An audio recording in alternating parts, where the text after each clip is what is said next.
Hello and welcome to EDU 507 week 6. This week we have a lot of videos, so when I post the slides, please open them up to watch the videos. There is one here. I don't know why this is not minimizing. Um, there's another podcast here by Alicia Garcia. And then we're going to be talking about restorative chats. So restorative questions.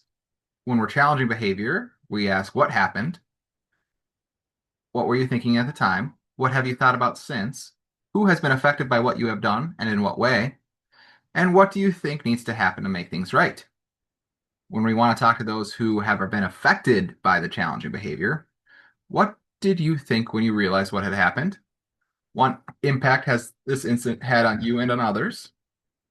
What has been the hardest thing for you? And what do you think needs to happen to make things right? Some quick feedback on the annotated bibliographies. Um, there's just two examples here of explicitly connecting to the program essential question. But the one thing I wanted to really give feedback on for those of you who are considering moving forward, um, you don't need to write 200 words if you're going to keep doing it. Maybe just a very quick one or two sentences, but use keywords as well. So maybe just make a list of topics that that article covers that you think you may be interested in, and that way later you can search by those keywords. This week, the learning objectives are to develop a substantive and persuasive public presentation advocating for trauma-informed approaches into classroom teaching as a potential solution to problems in education. You're going to articulate a position of agency for teachers and describe a comprehensive trauma-informed classroom through multiple lenses, including behavior and management, teaching and learning, and cultural responsiveness. And you're going to summarize the learning outcomes already accomplished in this course. We have 3 videos this week, as well as the video that I am currently recording. You're going to read Kids Do Well When They Can, and you have Blackboard discussion board activities. I'm sorry, right now, Zoom, for some reason, there we go, I got it, had a pop-up in the bottom of my screen that was covering stuff and it wouldn't go away. The focus for week 6 is historical trauma. There are some excellent videos from the University of Minnesota, and that's just a starting place. There are lots of these around discussing it and what to do about it. Historical trauma and cellular change. We're going to look at how that has, the research is showing on that. Healing, not saving. The importance of listening. We're going to look at microaggressions, including a mosquito bite metaphor and the emotional labor reminder. Go deeper with students and with yourself. And how does this impact your daily practice with your students? I'll look at a lot of stuff this week. Here is the mosquito microaggression video. And then looking forward to assignment 3. You're going to conduct a critical analysis of a classroom management program/system through a trauma-informed lens. This can be any management system, PBIS, MTSS, just classic suspensions and expulsion systems, any that you can think of. If you're not sure if it counts, please shoot me an email.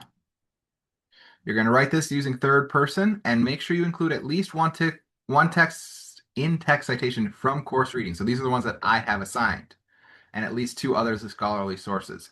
Those can include ones that you did in your assignment number 2, as long as they weren't ones that were assigned by me.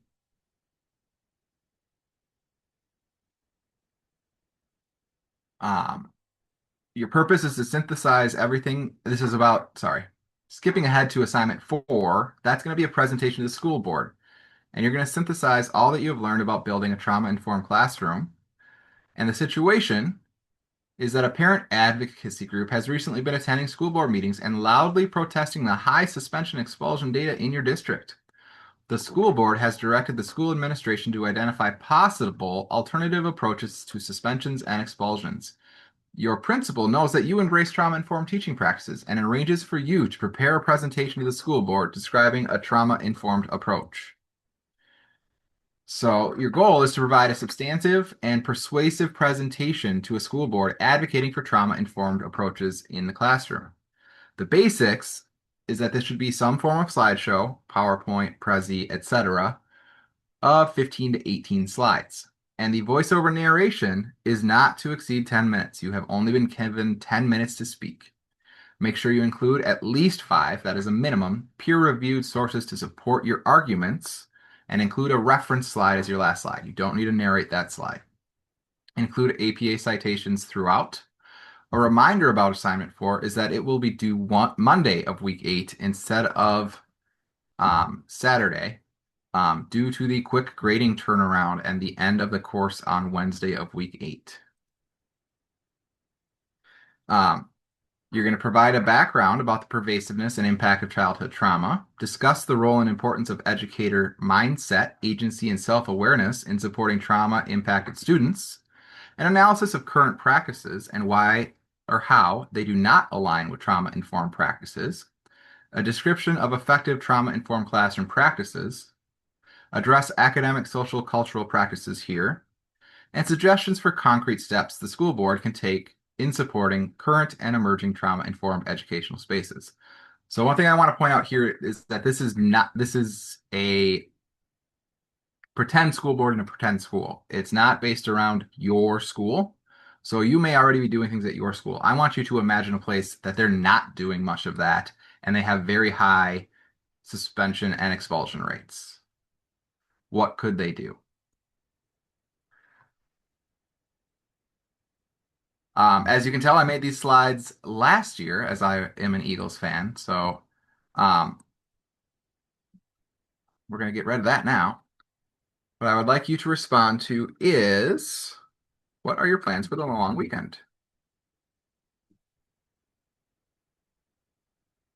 Most of you will see this as the long weekend is almost over, but I myself, I'm going to see some friends down in Iowa that just moved back from the East Coast, so I am very excited, and that is why I am filming this bright and early. So have a great week. I very much look forward to starting to read your assignment number 3s as they come in.